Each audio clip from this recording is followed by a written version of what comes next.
online. To start, I just wanted to do a quick introduction about myself and about the course and what we'll be doing during the course.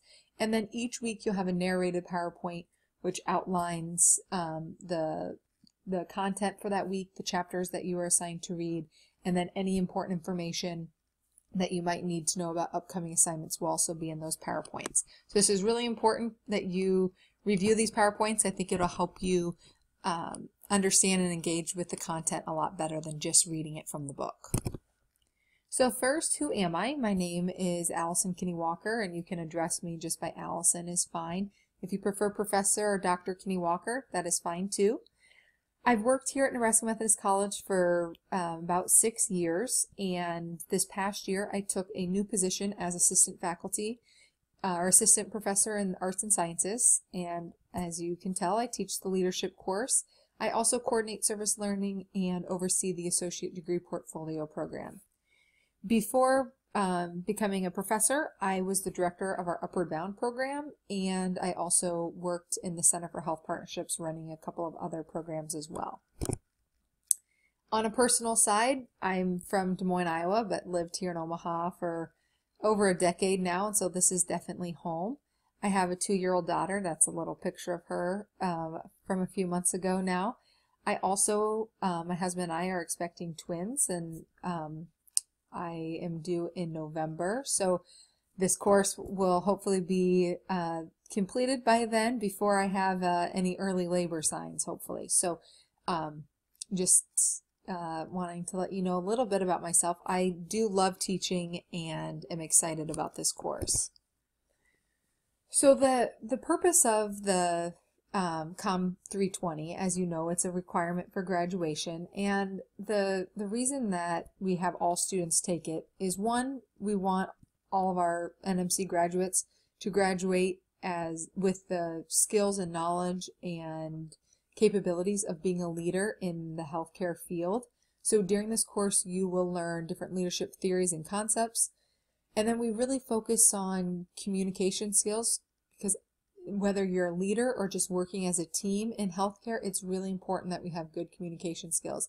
So we'll talk a lot about assertive communication, and then also talking about how to deal with conflict. So those are some of the main things that we'll talk about during this course. Most importantly, I hope you walk away with an understanding of yourself as a leader and what skills and strengths you bring, and also maybe some areas that you want to work on to become a better leader. Also, as you may have heard, this is a course that is very much involved with the Educated Citizen portfolio. Hopefully those words are not brand new to you. The portfolio is a graduation requirement that you should be working on during your entire time here at Nebraska Methodist College. And so during this course, you will write 3 reflections, which will be a part of your portfolio. I am going to explain that in the next couple of slides, but you will be required to submit at the end of this 5 weeks a portfolio that's up to date, which means it includes reflections from your first 3 years here at Nebraska Methodist College. And when I say 3 years, I know some of you have not been here for a full 3 years. You may be transfer students. And so what this is really looking at is your first semester or 2 when you're enrolled in critical reasoning rhetoric, your second semester or 2, which you'd normally be enrolled in if you're nursing 220, and then your 3rd year, which typically you're enrolled in COM320, which you're in right now. But you will be required to submit a total of 9 reflections, and I'll talk about that in just a minute. So, what is the portfolio?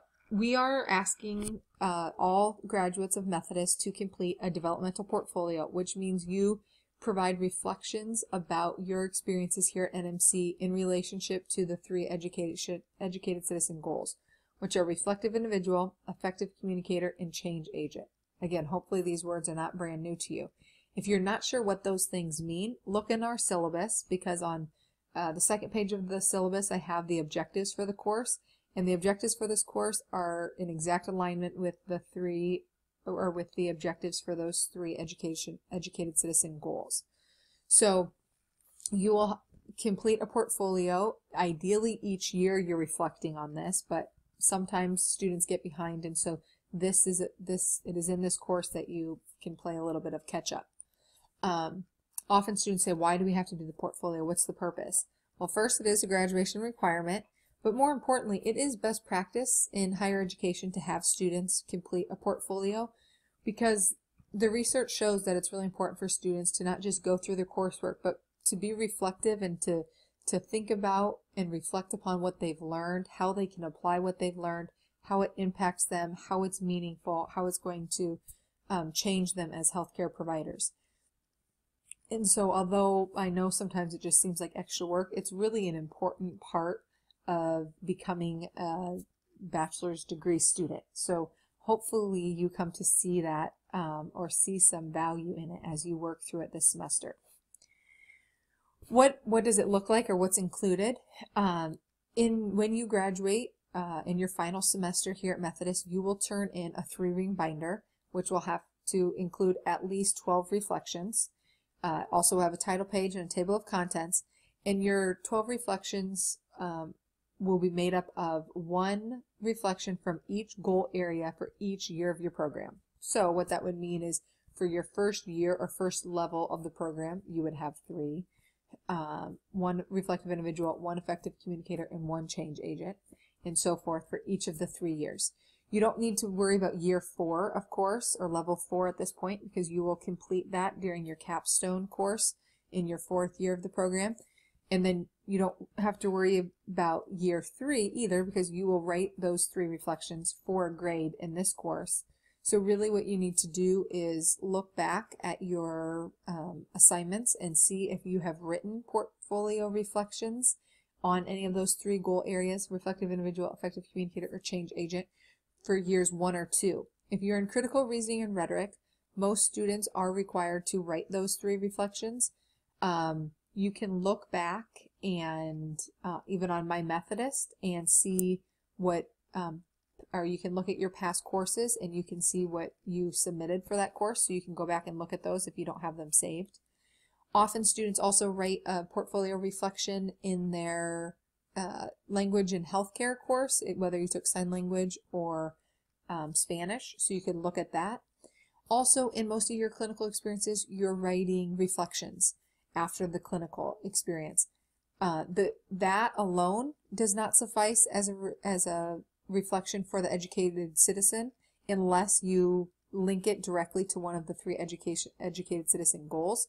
However, you can use that same reflection and that same experience, but you will need to add on to it to make sure that it meets the requirements of educated citizen reflection, which I have included under the handouts in week 1. You'll see something that says portfolio requirements,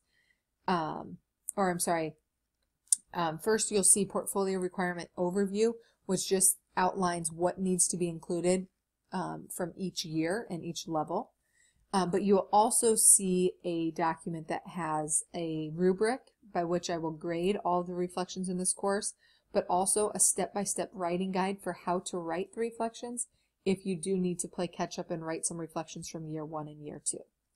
I also want to reiterate that the reflections do not need to be an academic experience here at Methodist. It can be something that happened in your work life, in your personal life, in extracurriculars, and something you're involved with in the community or the church. But it does need to have taken place while you are here as a student at Nebraska Methodist College. But again, it does not need to be something from one of your courses. So for this course, on September 13th, which is the last day of the course, you will need to have submitted an up-to-date portfolio, which includes 9 reflections.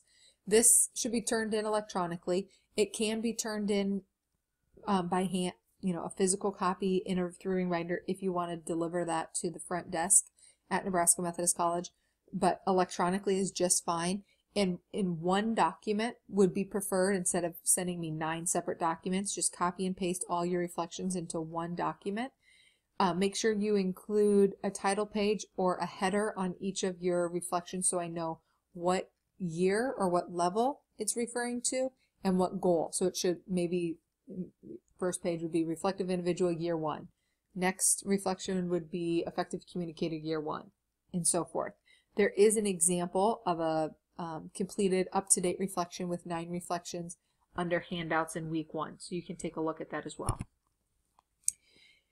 For the reflections, again, you'll have 3 reflections due for this course, but this same outline that you see here can be used for writing reflections from year 1 and year 2 if you need to go back to write a few of those.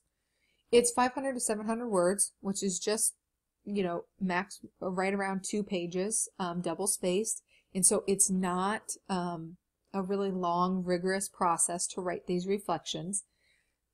First, you're just going to pick a experience to describe, some experience that you've had, again, whether it be school related or outside of school, that is connected to one of the educated citizen goals. So an experience where you were a reflective individual, experience you were an effective communicator, or an experience where you were a change agent, or an experience where you witnessed someone being an effective communicator or change agent and how it impacted you.